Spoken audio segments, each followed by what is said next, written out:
역사에는 사막의 수도자들이 있었습니다. 교회 안에서 영적인 목마름을 채울 수가 없어서 사막으로 광야로 뛰쳐나갔던 사람들이죠. 그런데 여러분, 참 이상한 것은 사막의 수도사들이 많아진 시기는 기독교가 박해를 받던 시대가 아니었어요.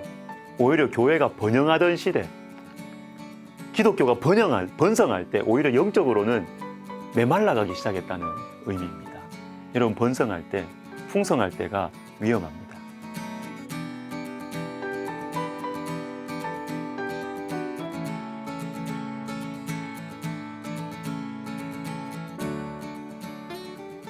먼저 생각해 볼 것은 내가 한 일, 나의 업적을 보려고 하지 말라입니다. 하나님께서 느부갓네살 왕에게 환상으로 미리 보여준 것이 다 이루어졌습니다. 즉 교만함을 돌이키지 않았고, 그래서 하나님 심판하셨죠. 본문 29절을 보십시오. 12달이 지난 후에 내가 바벨론 왕궁 지붕에서 거닐세. 왕궁 지붕에서 거닐고 있었습니다. 왕궁 지붕. 바벨론 왕궁의 지붕이 정확하게 어떻게 생겼는지 알 수 없지만 왕궁에서 가장 높은 곳이라는 사실은 우리가 짐작할 수 있죠. 왕궁의 지붕, 높아요. 높은 곳에 있으면 다 보입니다. 이 제국의 건물들과 넓은 땅들과 수많은 백성들이 다 보이죠. 이것들을 높은 곳에서 보면 지도자의 마음은 뿌듯해집니다. 내가 이렇게 많은 것을 가졌다. 이 모든 것들을 내가 이루었다. 30절을 보십시오. 이 큰 바벨론은 내가 능력과 권세로 건설하여 나의 도성으로 삼고 이것으로 내 위엄의 영광을 나타낸 것이 아니냐. 이 큰 바벨론, 왕궁 지붕 높은 곳에서 나라를 보고 있는 것이죠. 저 아래에 보이는 이 큰 바벨론, 내가 지었고 내 위엄의 영광이 여기에 나타났지 않느냐. 여러분, 높은 곳은 다 보입니다. 나의 업적을 다 볼 수 있습니다. 그래서 높아지기, 교만해지기가 쉽습니다. 사랑하는 여러분, 다 보려고 하지 마세요. 높은 곳에서 내가 얼마나 많이 가졌는지 보려고 하지 마세요. 사람들이 나를 얼마나 존경하는지 보려고 하지 마세요. 위험합니다. 다윗이 인구조사를 할 때 하나님께서 왜 안타까워하셨습니까? 다윗의 인구조사를 왜 하나님께서 심판하셨습니까? 사무엘하 24장 3절입니다. 요압이 왕께 아뢰되 이 백성이 얼마든지 왕의 하나님 여호와께서 100배나 더하게 하사 내 주 왕의 눈으로 보게 하시기를 원하나이다. 그런데 내 주 왕은 어찌하여 이런 일을 기뻐하시나이까 하되 내 주 왕의 눈으로 보게 하시기를 원하나이다. 당신 지금 보고 싶군요.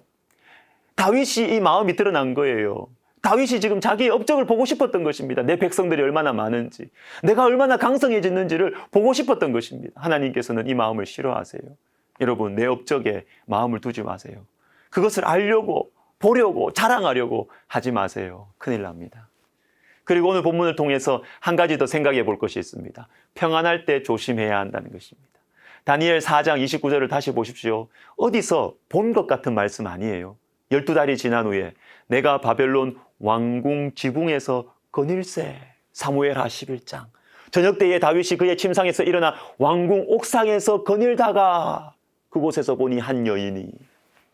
다윗이 밧세바를 범할 때도 왕궁 옥상에서 거닐고 있었어요. 여러분, 왕궁 옥상, 왕궁 지붕에서 거닐고 있는 모습은 어떤 분위기에서 가능합니까? 평화로울 때입니다. 여러분, 다급할 때는 거닐고 있을 시간이 없어요. 그런데 이제는 적들도 없고요. 있어도 내 힘으로 어느 정도 다스릴 수 있고 그저 나는 평안하게 살 수 있는 분위기. 왕궁 지붕, 왕궁 옥상에서 거니는 시절이죠. 골리앗도 넘어뜨리지 못했던 다윗이 바로 이때 넘어지는 것입니다. 사울 왕도 그 힘든 광야 생활도 하나님 앞에서 거룩함을 지키며 감당했던 다윗이 평안할 때, 왕궁 옥상에서 거닐 때 큰 죄를 범하게 되는 것입니다. 여러분, 평안할 때 조심해야 합니다. 하나님은 우리에게 평안을 주셨습니다. 요한복음 14장 27절. 평안을 너희에게 끼치노니 곧 나의 평안을 너희에게 주노라. 내가 너희에게 주는 것은 세상이 주는 것과 같이 아니하니라. 너희는 마음에 근심하지도 말고 두려워하지도 말라.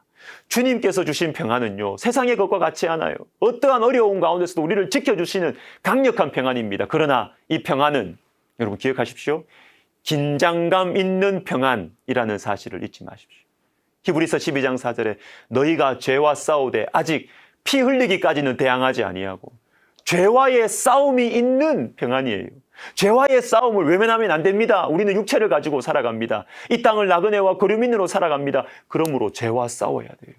죄에 대한 긴장감을 잃어버리면 하나님께서 우리에게 주신 평안은 우리를 하나님으로부터 멀어지게 할 것입니다. 긴장감 있는 평안.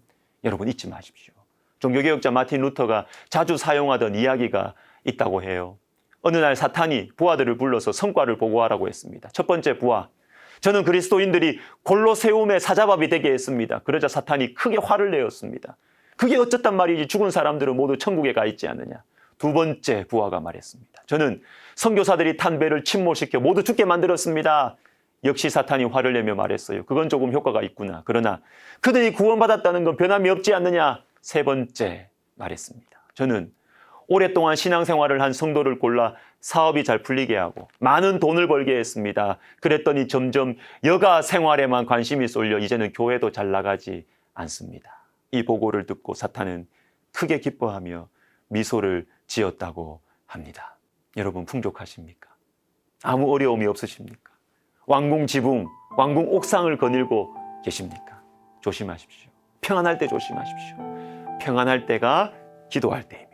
평안할 때가 말씀을 묵상할 때입니다. 기도하겠습니다. 하나님 아버지, 우리에게 주님께서 주신 많은 축복들, 많은 좋은 것들 감사합니다. 그러나 그것으로 인해서 하나님을 멀리하지 않도록, 하나님을 향한 가난한 마음, 간절한 마음 사라지지 않도록 우리의 영혼의 잠을 깨워 주시옵소서. 예수님의 이름으로 기도하옵나이다. 아멘.